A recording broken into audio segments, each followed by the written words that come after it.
He never meant to open that door. One wrong step, one distracted moment, and Jacob Conant, single father, building technician, ordinary man, walked straight into the kind of accident that flips a person's entire destiny upside down. He wasn't supposed to be on the executive floor. He wasn't supposed to be in that hallway. And he definitely wasn't supposed to twist the handle of that private office. But life has a habit of changing direction in one heartbeat, and that heartbeat started the moment he saw her. Jacob had rushed upstairs carrying his daughter Amara's forgotten lunchbox, sweat still clinging to his forehead from a long shift. He didn't have the luxury of slowing down. Being a single dad meant every second mattered, every mistake felt bigger, every responsibility heavier. He opened the door without reading the sign, expecting a break room or some storage space. Instead, his breath caught in his chest. There, in the soft golden light of the office, stood Alina Reyes, CEO of Zenith Enterprises, powerful, cold, untouchable, except in that moment, she wasn't untouchable at all. She was in the middle of changing her blazer, her hair loose, her posture unguarded, and her eyes widening the instant they met his. Jacob froze like a statue, the world stopping around him. He muttered a stumbling apology, his voice cracking with embarrassment, and backed out so quickly he nearly tripped. But even after the door clicked shut, he could still feel the shock of her gaze running through him. A moment that should have been nothing, a mistake, had carved itself deep into him. He spent the rest of the night replaying it in humiliation. She must think he did it on purpose. She must think he was careless, unprofessional. Maybe she'd report him. Fire him. He couldn't afford that, not with Amara depending on him for everything. The next morning, uneasy eyes followed him everywhere. His supervisor called him in with a face that gave him no hope. Jacob sat down expecting the worst. Instead, 6 unexpected words changed the tone of his day entirely. The CEO wants to see you. His heart thudded all the way to the executive floor. When he entered her office, she was a completely different Alina Reyes, composed, sharp, every bit the CEO the newspapers talked about. He apologized again, but she lifted a hand lightly, stopping him. It was an accident, she said. Forget it. He wanted to, but something in her gaze held a depth he didn't understand. Then she added something even stranger. She wanted him assigned to a confidential internal project, something about refurbishing security systems, needing someone she could actually trust. Jacob didn't know why she chose him, but he accepted. He needed the work. He needed the money. He didn't expect the decision to slowly intertwine their lives in ways he could never predict. Working close to her was like entering a new world. Alina was brilliant, commanding, yet heartbreakingly lonely behind her icy walls. Her life seemed perfect from afar, luxury, success, power, but the closer Jacob got, the more he saw the exhaustion under her eyes, the bruises left by sleepless nights and continuous pressure. And she, in turn, saw the quiet strength in him, how he carried responsibility without complaint, how he worked overtime to give his daughter a better life, how kindness lived in him even after the world had been cruel. One evening, while updating files in her office, she asked about his daughter. He spoke about Amara with soft pride, her drawings, her stubbornness, her love for stories. Alina listened in a way that surprised him. No CEO looked at their staff like that, with genuine interest. He caught moments where her gaze lingered longer than necessary. Gentle.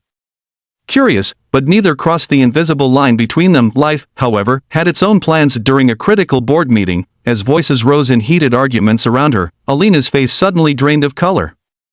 She swayed. Executives stared, whispering instead of acting. Before anyone reacted, Jacob, passing by with tools, rushed in, catching her collapse in his arms. He carried her out in front of everyone. Scandalized eyes followed. Rumors started immediately. But Jacob didn't care.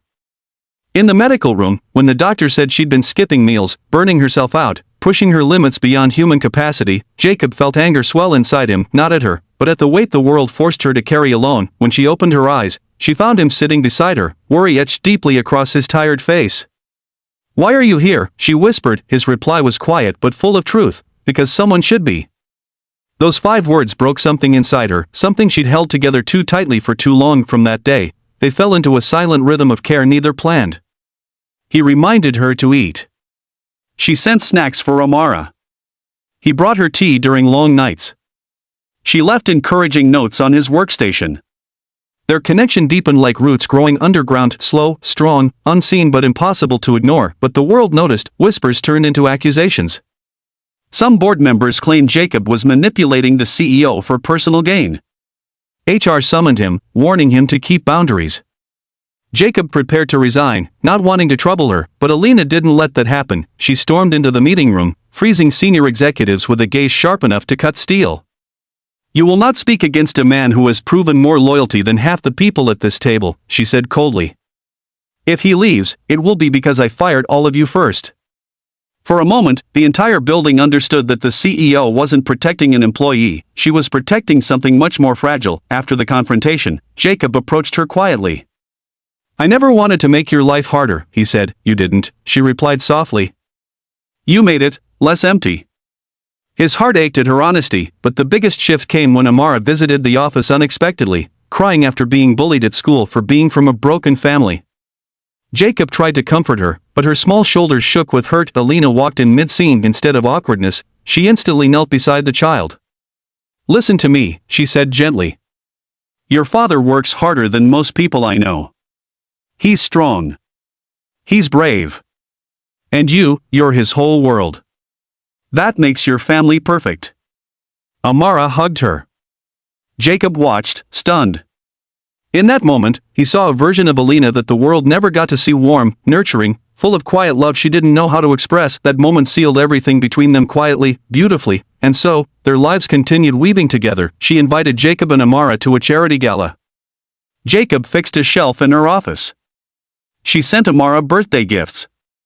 He helped her escape a panic attack before a major investor call. She learned to laugh again, soft, shy, real.